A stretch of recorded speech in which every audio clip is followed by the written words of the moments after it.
शेख रशीद का स्पीकर कौमी असम्बली से अनोखा मुतालबा, ज़मीर जिंदा है तो इस्तीफा दो और घर जाओ।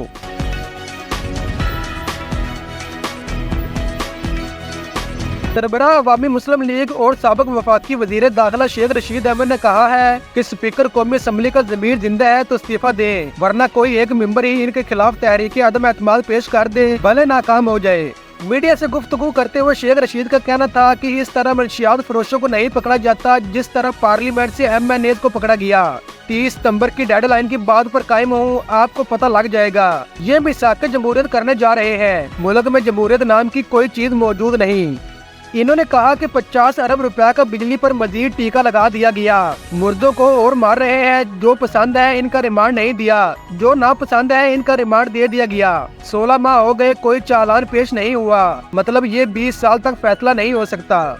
इनका कहना था कि मुल्क तबाह बर्बाद हो गया है, गरीब जिंदा मर गया। तालीम का ये हाल है कि जहाँ 3000 बच्चे पढ़ती थी, अब वहाँ सिर्फ 300 बच्चे पढ़ती है। ये नालायक, नाअहल, निकम्मे, नखट्टू है। अदारों को जिस तरह बदनाम किया जा रहा है वो अफसोसनाक है।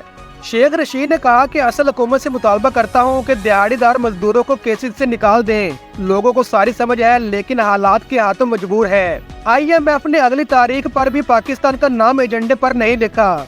साबिक वफाकी वजीर का कहना था कि 40 दिन का चिल्ला काटा, बेहतर था 4 साल जेल काट लेता।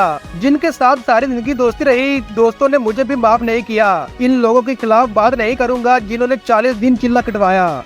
सरबराह अवामी मुस्लिम लीग ने कहा कि आपका क्या ख्याल है, चारों सूबों में जमहूरी राज है या इक़्तिदार के भूखे है? इनको नहीं पता ये अवाम में कितने जलील हो चुकी है। अली अमीन गंडापुर दोस्त है, अडियाला जेल से बानी PTI इमरान खान को निकालने की बात का जवाब नहीं दूंगा।